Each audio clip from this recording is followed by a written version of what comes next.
morning, everyone. Good morning. I'm not so nervous about giving the talk, but it's the tech stuff that I'm not very good with. Usually, if I'm doing something with technology, Koichi was here, so I can just say, Koichi, when I point, can you just switch this for me? But since I don't have him, it's a little frustrating, so I hope you can see the PowerPoint that I have. But Bob asked me to do this talk for the yoga seminar, and I usually say, no, I don't want to. Even I've had yoga seminars in Salt Lake, in Ogden, and here. He says, will you do a talk? I says, no, I don't like yoga. But I thought I better do it at least one time. Because like when he came to Utah, I says, I want to do it, but my wife can do it. Right? Most of the things I just have Carmela do it because she's smarter than me and she does more of these kind of things than I do. So she talked on yoga last time and I says, can you just give me your talk that you gave? I could do the same thing. She goes, no. Give me your own. So I did. Trying to make this up because she knows, as it says, I was a yoga reject. About close to 15 years ago, just after I turned 50. If you're not 50 yet, I guarantee you, after 50, things start to fall apart. So since then, I've had all kinds of, Reverend Hirano knows, I've had a lot of health things go wrong after 50. And so I thought, let's try this yoga. And it's all over the place. So we signed up at a yoga studio, kind of close to our house. And I paid for what, like 10 lessons or something, you get this package deal. We went the first time, and it was just doing those asanas, those various poses. And I told the teacher, I said, you know, I don't think my body's meant for yoga. If it doesn't bend that way, it's because it's not supposed to bend that way. So she goes, oh, we could fix that. So she pulls out these straps and these blocks, and she starts pulling my arms into these different things and tying me up. This is supposed to be kind of relaxing. It's supposed to add to my health. I says, this destroys my mental health. I said, I feel more like an animal being led to slaughter. Any type of exercise program. So we left. I said, I'm never going back. Carmela says, well, we paid for 10 lessons. I said, go on your own. I'm not going to go back. Yoga is not for me. So it was very different than I imagined. That's why I found this picture. My imagined reality would be like the person on the left. And I go there and the teacher would go, wow, you're a natural. You could be a yogi. Maybe you're a reincarnated yoga master like they have in Tibetan Buddhism. But in reality, I felt more like this skeleton here getting jerked around and stretched by whatever that teacher wanted to do. But since that time, maybe about a year, 2 years ago, I had this experience where I have 2 dogs. And my exercise was to walk my dogs. And they're big dogs. They're American Akitas. I used to have Japanese Akitas, but they're really hard to get. So then I saw these ones called woolies. It's a recessive gene in American Akitas. So that's Koge on the left. But you can see how big he is. And they're brother and sister. Koge is the male, he's 160 pounds. And Subi is 100 pounds. But Koge is like a big teddy bear. Nothing, she wouldn't hurt a flea, but Subi is extremely protective of me or Carmela or anyone in the family. that Carmela once saw her take down a deer in her backyard. She says it looked like one of those wildlife movies. Said Subi just sat there on this little hill in her backyard, waiting, and this deer kept walking closer and closer, and Carmela's like, I don't know what's gonna happen, so she's watching. Then all of a sudden, Subi just jumped up and that deer turned around, and she thought, oh good, the deer got away. She goes, like those movies, Subi leaped and grabbed the deer by the throat, flipped it, and dropped it. And then she was so happy at what she did, she thought she killed the deer, because the deer's lying there.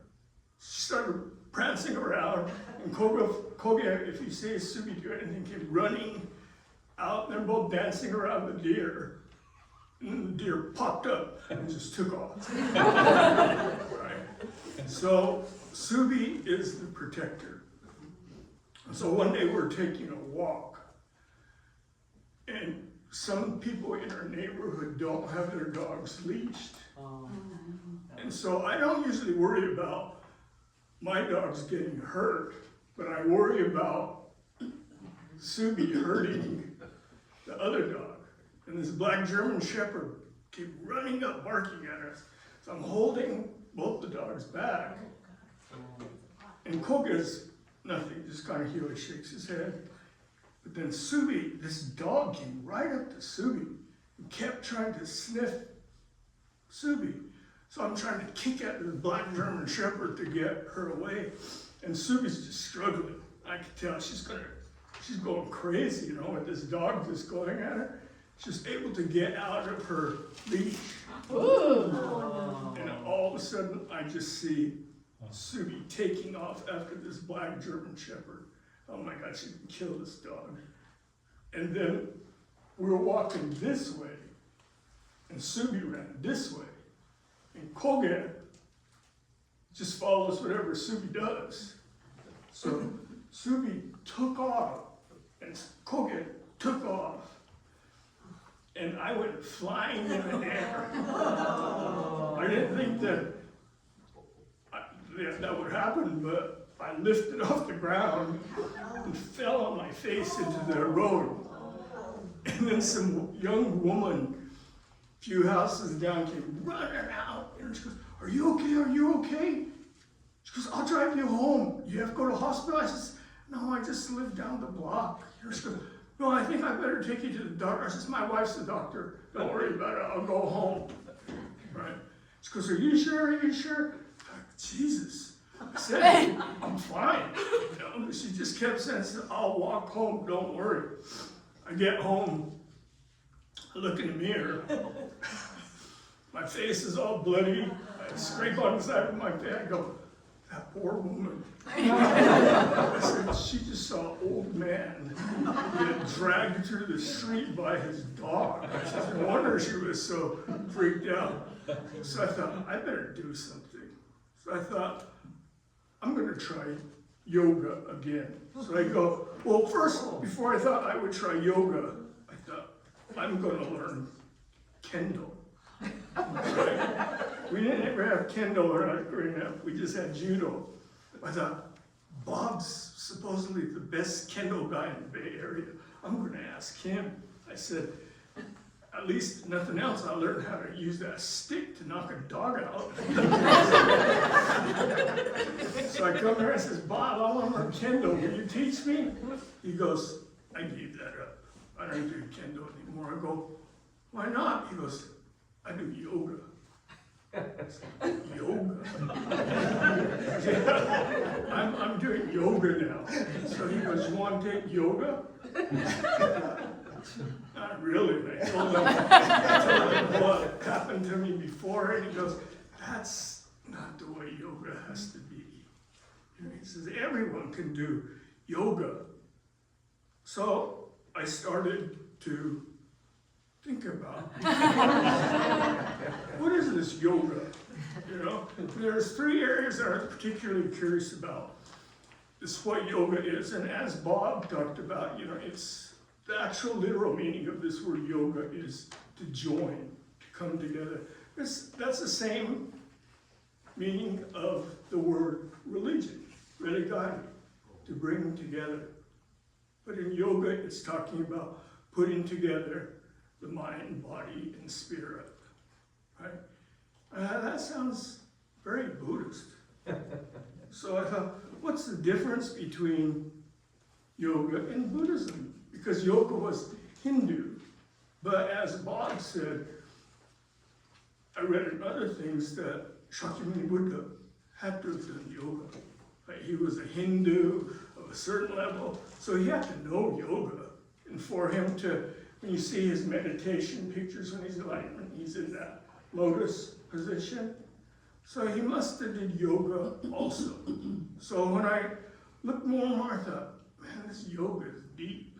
You know, I just thought yoga is one thing, but it's kind of like Buddhism. There's all kinds of yoga. So one of those handouts I have listed, so I don't have to go through each one, is about the various forms of yoga.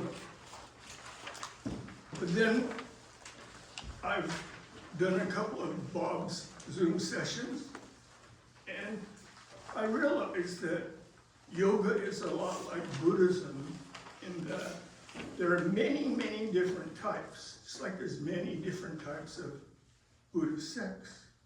What's important, like I teach people when they come to my temple, is see if the Sangha is right for you. And if you like the way I teach or talk about Buddhism, right? You have to find that right match for it to work.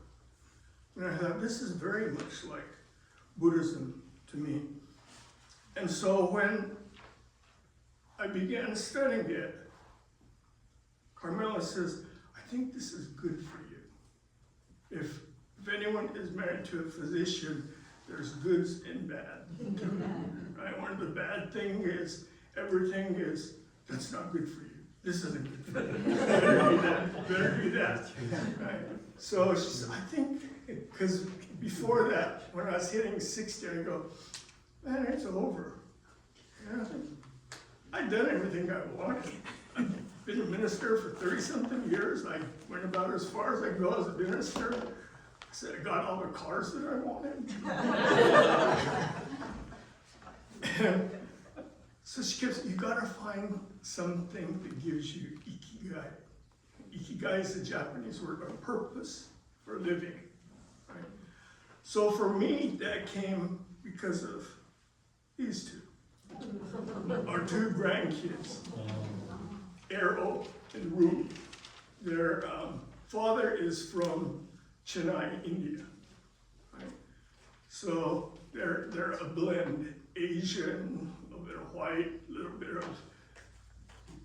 not Chinese and Indian. Right? And they live near us, so at least 2 days a week we go see him and play with him. But it's to the point where I'm pretty tired after playing with Errol for 2 hours. Just the other day I thought, he goes, Ji-chan, I want to swing.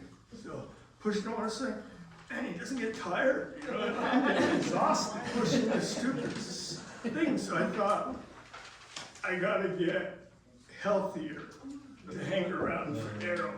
I told Carmela, we have a reprieve. I said, I want to live to be old enough to buy Errol his first car. So she said, well, that's good. That's a good reason to keep going. Right. So this is just that sign. I said, kokoro. This is like what that meaning of yoga is. It's very similar to us as Buddhists when we talk about kokoro, the heart and mind coming together. Of course, there are differences, but in essence, what I have always thought is the idea is the same between the two. Although yoga talks about Atman, and Shakyamuni Buddha was always talking about An-Atman, without the self. The Atman in the yoga is to get rid of the Atman. And so that's very similar to Buddhism in that regard. So it made me decide, well, what is the right yoga for me? You know, and this is us playing with, I hope this could come out. This was one day, we're over there, and Rumi's just learning how to crawl.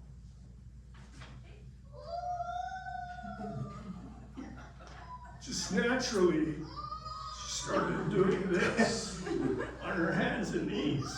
Right? We didn't tell her to do that. She just started doing it. And I thought, that must be how yoga first started. Someone was just on the ground trying to stretch. You know, that's yoga. You know? So yoga has been around for thousands of years, like this thing says. 5,000 years, they figure. And there's nothing written, but they have found various seals that show images of these various asanas, these postures in yoga. And so from then it went to the Vedic period, and then the Upanishadic, like the Upanishads, you've probably heard of that, the Indian writing, and then the classical period, and this is where I will concentrate more than any place, because this is when yoga was kind of put together. Right? It was done by a man by the name of Patanjali. Right? He wrote what's called the Yoga Sutras. Right? So I have that in that other handout. The Yoga Sutras were after Buddhism. So I'm sure there must be some overlap in the philosophical ideas between the two. Let's see. I have the various schools written for you. And what these Patanjali's Yoga Sutras, it's broken into 4 chapters, and the things you learn about the most is the 8 limbs of the Patanjali Yoga Sutras, right? And so when I first heard that, automatically I thought, 4, 8. What's the connection between yoga and Buddhism? So I thought, 4 Noble Truths, 8-fold Path, right? So I compiled that list that you have to show you the comparison between our Buddhist idea of the 4 Noble Truths.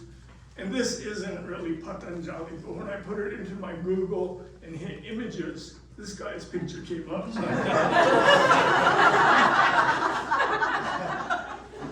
if it's from 1,000 years ago, I says they didn't have cameras anyway, so this is, we don't know, so it looks as good as any other picture. I tell Carl, kind of looks like our son-in-law if he was older. So these are the 8 limbs, right? So in your thing, it shows how within our Buddhists, we have the first one is right. Views, right? So they have the ethical disciplines. Second is thoughts. So personal observances. Thought, speech. I have to think in my head because I always tell, especially the young kids, I learned this when I was 16 years old and I went to the WYBO conference in Fresno. The theme was VT Sclem, right? And it stuck with me because that was the way you remember the 8-fold Path, right? So then it's speech, conduct, livelihood, effort, mindfulness, and meditation. And if you look at these 8 limbs, you can see that it's very similar in ideas.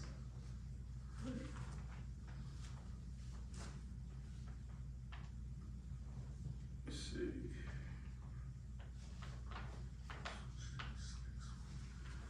So this is just a little bit about the timeline. So the Siddhartha Gautama is believed, and in both of these, I would say for Shakyamuni and Patanjali, when it's 1,000 years ago, or we don't really know.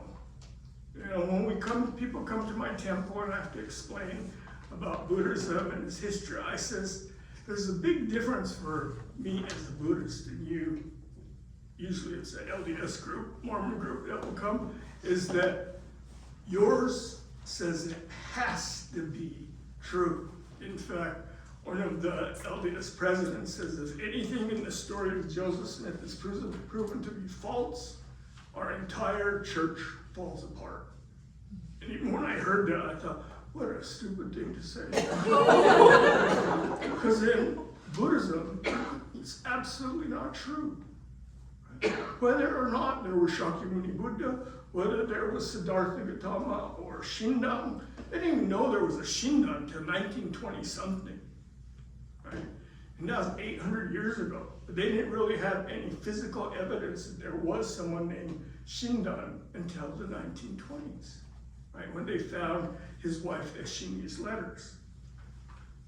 So they're different in that Siddhartha was royalty, whereas Patanjali was from a lower caste. He wasn't the lowest caste, but he was a lower caste than Siddhartha, right?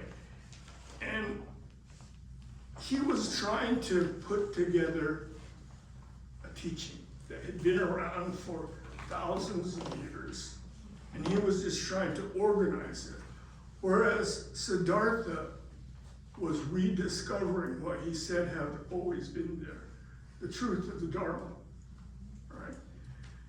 So there are some differences, but a lot of similarities. And the thing that really caught my eye was in 1893. Do you know what the World Parliament of Religions are? This 1893 was one of the first that was done. It was during the Chicago World's Fair.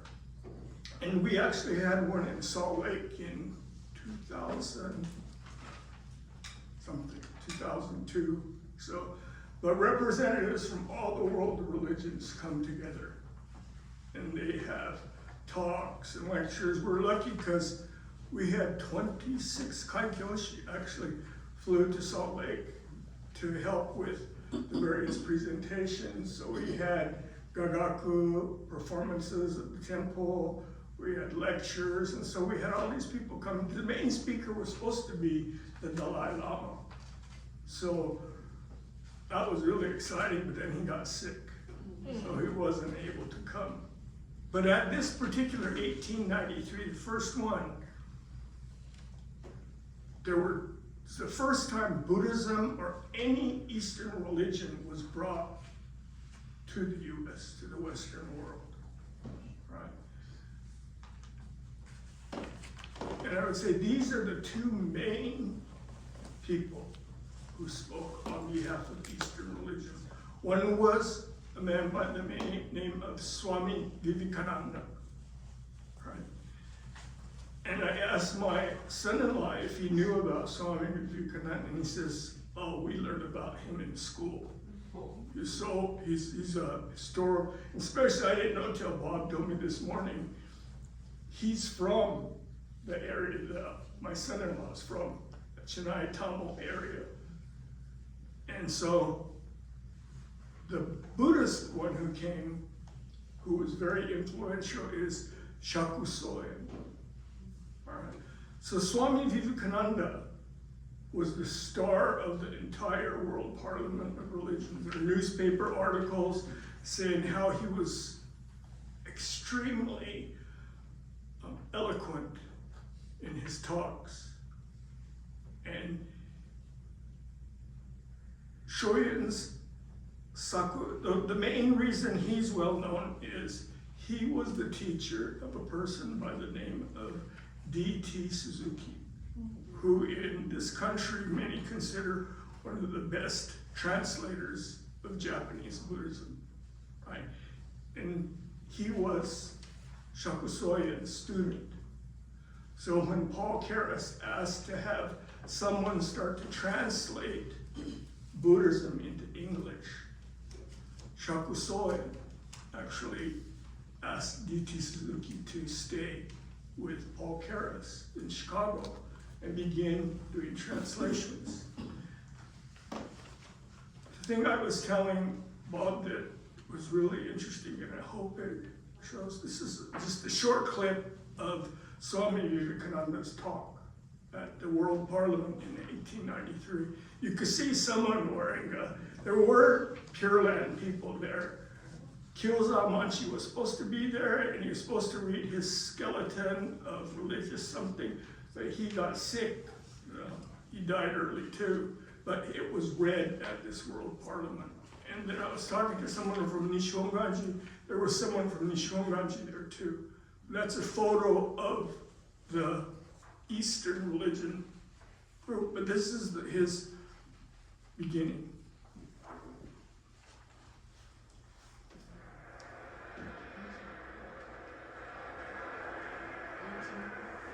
You hear it?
talk of his is actually, the entire talk is available on YouTube. It's about a half an hour, right? But it's amazing to me that we can hear something from 1893 at this convention. And this was the introduction. He was like the Dalai Lama is now, like a true religious superstar. He went all around the United States, Europe, giving talks. And even though he was a yogi, he died early. And it's kind of disappointing because Bob told me this morning he died from diabetes. Right. I guess yoga doesn't cure diabetes. So maybe I don't do yoga. But actually, from all my studies, I have realized that indeed yoga is, as Bob says, for everyone. Right? This middle picture is a picture of everyone doing yoga. And I thought that maybe it will even be for yoga rejects, like myself. Right? So I think that it's a very good opportunity for all our temples to create this. You know, we have sitting meditation now. We've always had martial arts. I think yoga could fill the gap between those two because it has the philosophical backdrop that's necessary to teach Buddhism through this vehicle, right? And it's something that the young and old can do. And the thing about America that I have found is when people come to the temple, you know, in Joel Shinju say, just say Namo Amida Butsu. Right? We think, what else? What else do we do? Everything reads is just say Namo Amida Butsu. That's all that's necessary.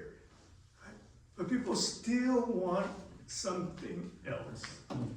Yoga may be one of those things that we can fill the gap with. So I hope that Bob continues to do his teaching with the wonders that we have on the computers and Zoom. I know Bob is teaching classes all over the places through that, and at least once or twice a year we can have the yoga retreat here where we have cooks, we have Judy Kono, we have Alan to feed us as well. All right. So I agree with Bob, talk should not go as long. And this is more than I usually talk. I tried to keep my Dharma talks to maximum 20 minutes, and I tried, when I trained the students for giving Dharma talks, I tell them you have to give me a 5-minute Dharma talk. And they all complain because doing a 5-minute talk, you have to be very exact in what you say. Right? And most ministers aren't that prepared, so they'll ramble and ramble and ramble. I know people who can go for an hour or 2 hours. I'm lucky to make it 15 minutes. So I'll close here. Close with Gasho, please. Namo Amida Butsu. Namo Amida Butsu. Namo Amida Butsu.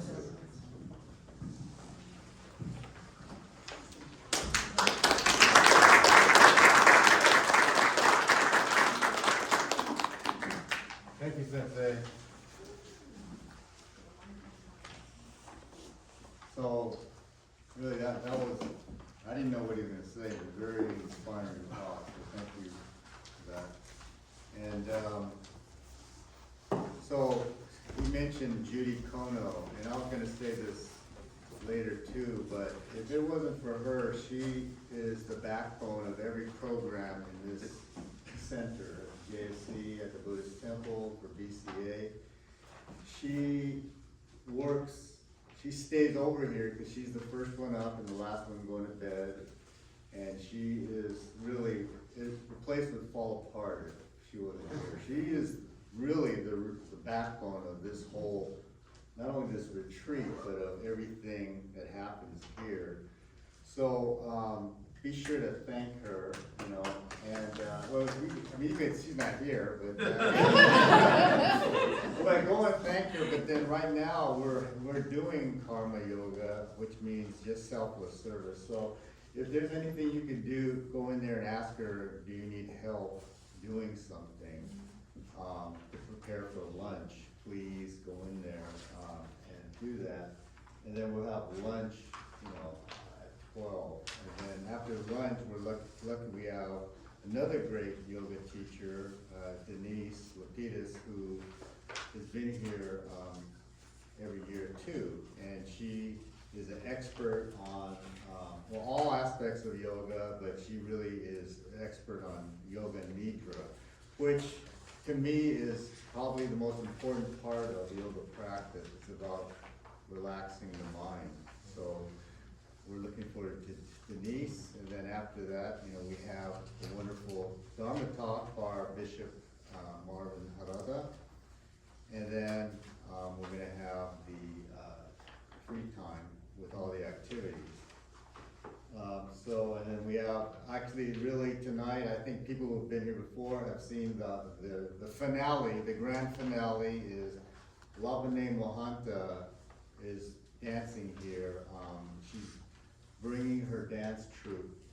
But you will see how fortunate we are to have her here. I mean, if anybody knows taiko, everybody knows my buddy Kenny Endo. Kenny is like this grand master of taiko. He goes all around the world, right? Well, Lavane is the Kenny Endo of Kathak yoga. She just toured India, she just toured Europe, and she just finished a tour of United States, going to Harvard. She's played in every major venue, and it's kind of like what happened was, one of the people that takes yoga with me is from India, and she goes, I said, hey, do you know any Indian dancers? I'd like to show that at this yoga retreat. She goes, oh yeah, Lavane, my daughter is in her class. So, I'm ignorant. Oh yeah, ask her. And then, very humble. I mean, she's super humble. I mean, it's like, now I think, I have the nerve to ask this person to come to the yoga retreat, but that is the true spirit of what she's presenting. She says her grand master in India calls Kathak dancing Kathak yoga, because it's her way of expressing universal oneness through dance. So you will experience that later tonight.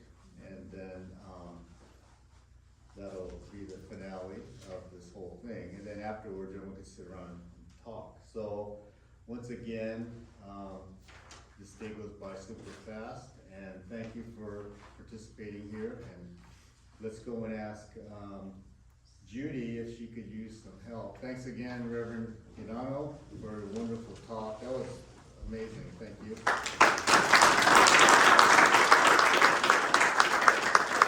So let's go help Judy and then have lunch at 12. Thank you, everybody. Thank you.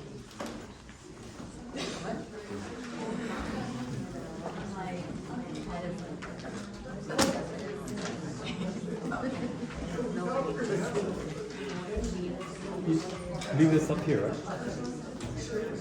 Turn this on.